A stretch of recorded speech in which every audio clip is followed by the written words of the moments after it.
내가 본 최고의 자린고비. 개그 콘서트에서 활약하던 달인 코너를 볼 때마다 장인어른은 항상 같은 반응을 보이셨다. 저게 무슨 달인이냐며 혀를 차시곤 했는데 단순한 농담이 아님을 곁에서 수없이 목격한 가족들은 진짜 달인이 따로 있다며 장인어른 방송 출연 추진위원회 결성을 진지하게 논의할 정도였다. 결혼 후 정신없는 나날을 보내다 처음으로 식사를 대접하려 장인어른 댁을 찾았을 때였다. 외출 준비를 서두르시던 장인어른께서 갑자기 집안의 시계들을 하나하나 점검하시더니 멀쩡히 가고 있는 시계의 건전지를 전부 빼내기 시작하셨다. 고장이 나셨나 싶어 새 것으로 사드리겠다고 여쭤더니 그냥 아니라는 짧은 대답만 돌아왔다. 의문을 풀어준 건 아내였다. 외출 중에는 시계를 볼 일이 없으니 쓸데없이 건전지가 닳는 걸 막으려는 것이라는 설명이었다. 아내의 말을 듣고도 선뜻 이해가 되지 않아 멍하니 있자 장인어른께서 직접 부연하셨다. 집에 아무도 없는데 시계 바늘을 움직일 이유가 없고 건전지는 공짜가 아니니 아끼는 게 당연하다는 논리였다. 그 순간 사위는 직감했다. 이분은 보통뿐이 아니라는 것을. 그 충격이 채 가시기도 전에 두 번째 장면이 펼쳐졌다. 외식으로 고기를 먹은 후 남은 음식을 포장할 때였다. 장인어른께서는 식당에서 내어준 호일에 바로 고기를 싸지 않고 미리 챙겨온 봉투에 고기를 먼저 담은 뒤 그 위에 호일로 재포장을 하셨다. 번거롭지 않냐는 주변의 반응에 장인어른은 단호하게 말씀하셨다. 호일은 어디서 공짜로 주지 않는다. 봉투로 감싸두면 집에 가서 그 호일을 다시 쓸 수 있다. 내가 조금 수고하면 그만큼 지갑이 두둑해진다는 것이었다.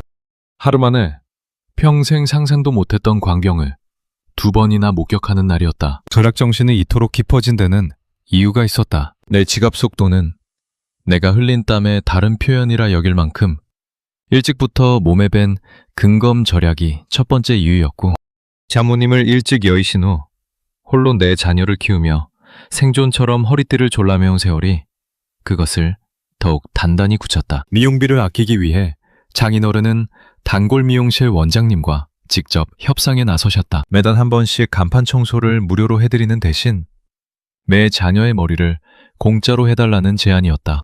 사다리를 타고 올라가는 청소가 부담이었던 원장님 입장에서도 이득이었고 장인어른 입장에서도 미용비를 해결할 수 있었다. 이 맞교환은 약 10년간 이어졌다고 한다. 목욕탕 문제도 비슷한 방식으로 해결하셨다. 목욕탕 주인을 직접 찾아가 새벽 탕 청소를 맡는 대신 가족 목욕비를 면제받는 조건을 제안하셨고 협상은 성사됐다. 단순히 비용을 아낀 것을 넘어 아르바이트 수입까지 생긴 셈이었다. 겨울 의류비는 직접 뜨개질을 해서 해결하셨다. 딱 한 가지. 자녀들이 원하는 책값만큼은 일절 아끼지 않으셨다. 장인어른의 옷장에는 지금도 20년 된 옷들이 즐비하다. 50 시절 로고가 선명한 모자를 여전히 쓰시고 손이 처남이 학창시절 입던 교련복과 군복은 현재 작업복으로 활용 중이다. 옷이 낡거나 찢어지면 버리는 법이 없다. 더 못 입게 된 옷에서 성한 부분을 떼어내 찢어진 옷을 꿰매는 방식으로 두 벌을 한 벌로 살려내신다. 의사가 되셨다면 허준 이상의 명의가 되셨을 거라는 감탄이 나올 만한 솜씨였다.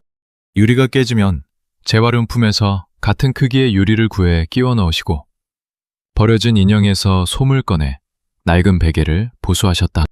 밥은 보온 기능을 쓰지 않고 밀폐 용기에 나눠 담아 맨장 보관했다가 식사 때마다 전자레인지에 데워 드신다. 모든 일상이 절약으로 설계되어 있었다. 이런 장인어른이 달인 코너에 출연하셨다면 진행자가 무릎을 꿇었을 것이라는 말이 가족 사이에서 돌았고 그 소문을 들은 진행자가 서둘러 코너를 접었다는 우스갯소리도 생겨났다. 그 철저한 삶의 결과 네 자녀 모두 대학 이상의 교육을 마쳤다. 진정한 챔피언이라는 말이 과하지 않다. 다만 사위인 나는 도저히 그렇게는 못 살겠다. 두 번째 사연. 걱정되는 딸의 결혼. 큰딸의 남자친구를 처음 만나는 날이었다. 마음에 드는 사람이었으면 하는 바람과 착한 사람이었으면 하는 바람이 뒤섞인 채 온 가족이 아침부터 들떠 있었다. 모처럼 흰머리를 검게 물들이고 아내와 두 딸은 목욕탕으로 향했다. 30분 뒤 뒤따라가 떼를 밀고 집에 돌아오니 세 사람은 이미 돌아와 부산하게 채비를 하고 있었다. 그런데 아내가 옷장 앞에 서서 한숨을 내쉬었다. 옷은 가득한데 마땅히 입고 나갈 것이 없다는 것이었다. 처음 만나는 자리인 만큼 첫인상이 중요하다며 새 옷 한 벌만 사도 되겠냐고 조심스럽게 물어왔다.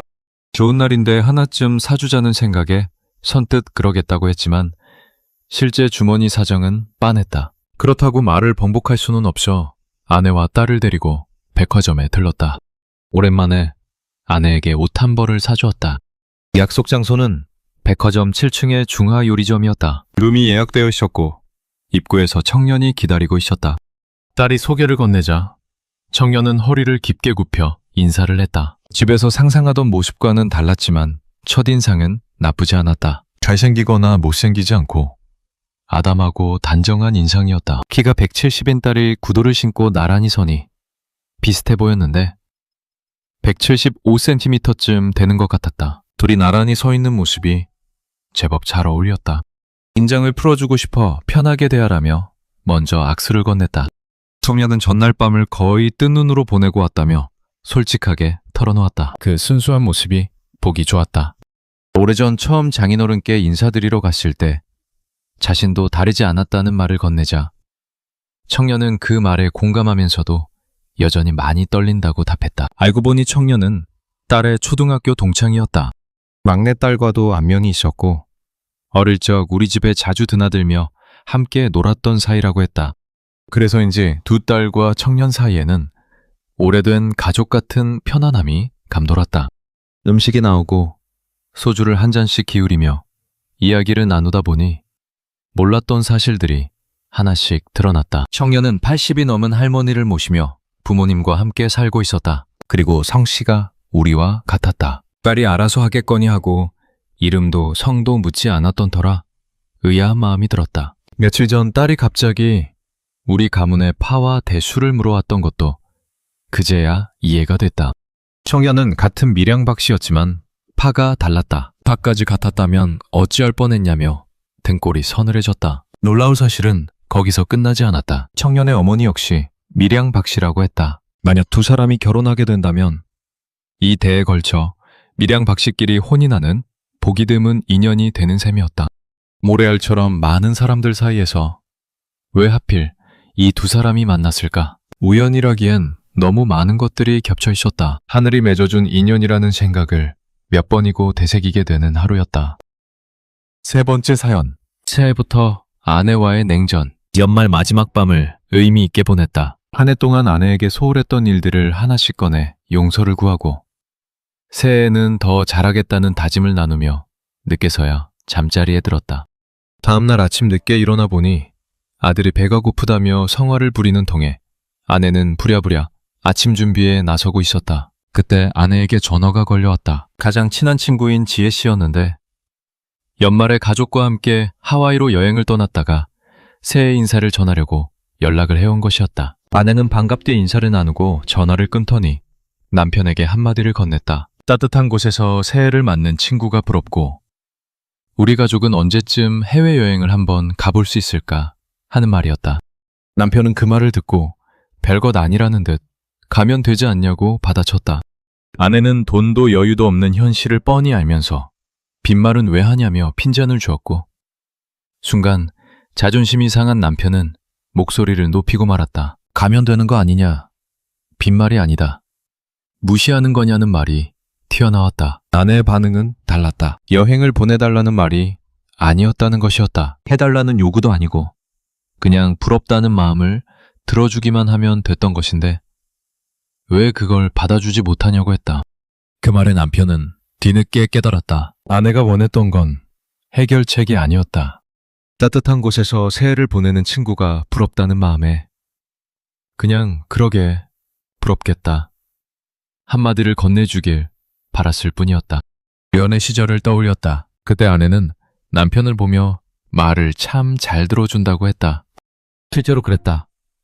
아내가 불평을 늘어놓으면 함께 불평하고 칭찬을 하면 같이 기뻐하고 화를 내면 아내 편에 서서 들어줬다. 자기 말을 그렇게 잘 들어주는 사람은 처음이라며 좋아했던 아내였다.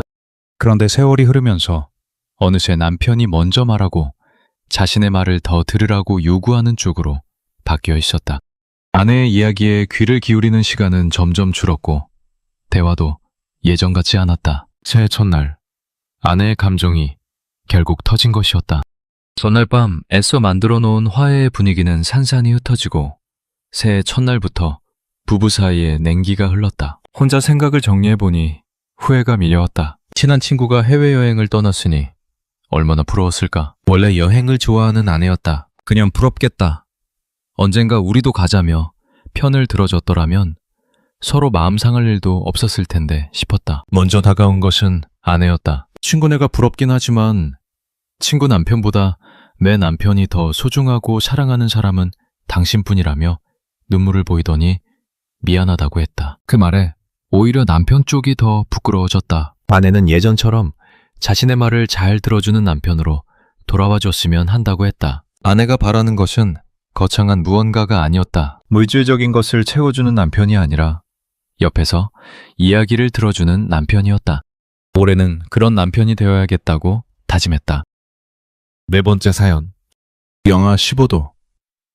밤새 일하고 받은 돈이 10만 원이었다. 몇십 년 만에 찾아온 혹한이라고 했다. 평소 내복을 입지 않던 사람이 처음으로 바지 안에 껴입을 내복을 뒤졌다. 맹추위가 기승을 부리는 것처럼 살림살이도 꽁꽁 얼어붙어 있었다. 단돈 10,000원이 그토록 크게 느껴진 적이 없었다.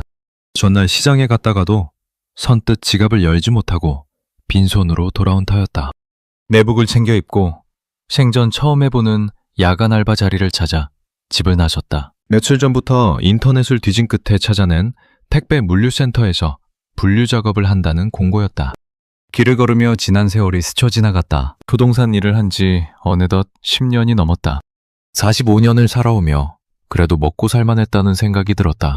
집값이 흔들리는 시기도 있었지만 아파트 2채를 분양받아 계약금부터 잔금까지 어떻게든 버텨냈다. 3분의 1은 은행 몫이지만 처음 분양방 시 빈주머니로 시작했던 것을 생각하면 제법 일군 셈이었다.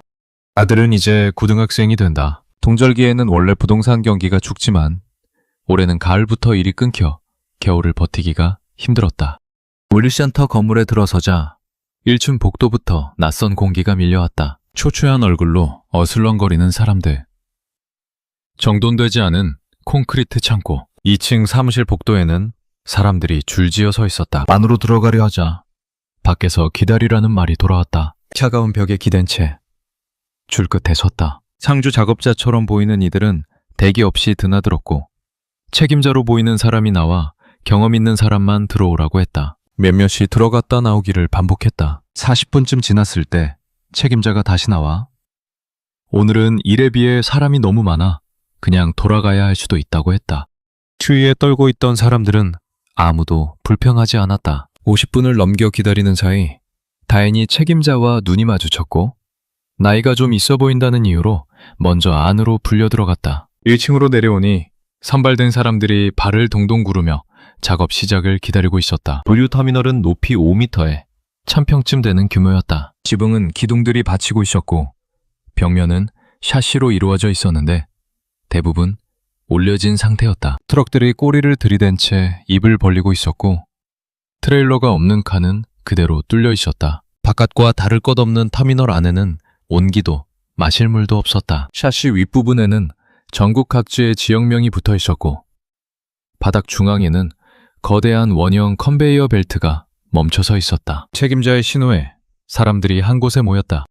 80명쯤 됐다. 주의사항을 전달받고 명단을 확인한 뒤 두세 명씩 트레일러 앞으로 배정됐다. 시간은 7시에 가까워지고 있었다. 배정된 구역은 서울 북부 지역이었고 신참 셋과 경험자 1명, 고정 작업자 1명에서 5이 한 팀이 됐다. 컨베이어 벨트가 돌기 시작하자 공간이 순식간에 분주해졌다. 포장된 물건들이 빠르게 흘러왔다. 중앙 벨트 앞에 고정 작업자가 물건을 선별해 보내면 경험자가 바코드를 찍고 신참 셋은 트레일러 안에 상차를 했다. 인사도 채 나누기 전에 물건이 밀려들었다. 트레일러 안쪽 깊숙한 어둠 속에서부터 물건을 쌓아가기 시작했다. 처음에는 완만하게 흘러오던 물량이 어느 순간 걷잡을 수 없이 쏟아졌다. 허리를 펼 틈도 없이 몸을 움직였다. 조금 지나고 나서야 이 황량한 공간에 온열기 하나 없는 이유를 알게 됐다. 영하 15도의 한파에도 온몸에 땀이 흘렀다. 쌀, 염화칼슘, 소금, 배터리, 타이어. 책처럼 허리가 휘는 무거운 물건이 대부분이었다. 그나마 옷이나 가벼운 박스들이 섞여 있어서 버틸 수 있었다. 전부 무거운 것들이었다면 중간에 손을 놓았을 것이다. 자정으로 가는 시간은 더디게 흘렀다. 트레일러 3칸을 가득 채우고 나서야 컨베이어 벨트가 멈췄다. 땀에 흠뻑 젖은 채 시계를 보니 자정 10분 전이었다. 2층 식당에 줄이 늘어서 있었다. 지친 사람들이 허기보다는 쉬는 것 자체에 안도하는 표정이었다. 식사는 콩나물 무침, 김치, 국물 가득한 돼지 불고기, 콩나물국이었다. 반찬을 조금 많이 담았다는 이유로 배식 담당 아주머니에게 타박을 들었다. 도된 몸이었지만 시장이 반찬이었다. 빠르게 밥을 먹고 신참 셋이 잠시 이야기를 나눴다. 한 명은 31살 명문대 학생으로 낮에 학원이 있어 야간 알바를 찾았다고 했다. 다른 한 명은 부동산 일을 하다 경기가 어려워져 나오게 됐다는 마른 체형의 중년 남자였다. 그제야 우리 팀에 배정된 구역이 유독 물량이 많은 곳이었다는 사실을 알게 됐다. 식당에서 마주친 사람 중에 20살 초반으로 보이는 여성도 있었다. 남자친구로 보이는 사람과 함께 이곳에서 꽤 오래 일해온 것 같았다. 젊은 얼굴에 새겨진 거친 흔적이 가슴을 먹먹하게 했다. 새벽 1시 30분에 다시 작업 배정을 받았다. 이번엔 하차였다. 가득 찬 트럭이 들어오면 반대 순서로 물건을 내리는 작업이었다. 한차 때 워낙 무리를 해서인지 하차는 그나마 수월하게 느껴졌다. 몇 대나 됐는지 기억도 나지 않는 트럭을 비우고 나니 시간이 6시를 넘어 아침이 밝아 있었다. 바닥 위에 탑처럼 쌓인 물건들이 밤을 꼬박 새운 사람들을 배웅하듯 서 있었다. 작업 종료 서명을 하고 모두 각자의 집으로 흩어졌다. 전날 오후 5시 반에 도착해 1시간을 기다리고 13시간 만에 끝난 일이었다. 다음날 온몸이 쑤시는 채로 일상으로 돌아왔는데 함께 일했던 중년 남자에게서 연락이 왔다. 영하 15도의 혹한에 밤을 새워 일한 품삯이 밥값을 제하고 10만 원이었다. 혹시 다시 나갈 수 있냐고 물었더니 사람이 이미 마감됐다는 답이 돌아왔다고 했다. 40 중반의 나이에 그동안 참 편하게 살았다는 생각이 들었다. 하루하루를 버티며 사는 사람들의 삶이 더 이상 남의 이야기처럼 느껴지지 않았다. 올해만큼은 경기가 살아나서 많은 사람들이 이 고통 없이 지낼 수 있기를 바랐다.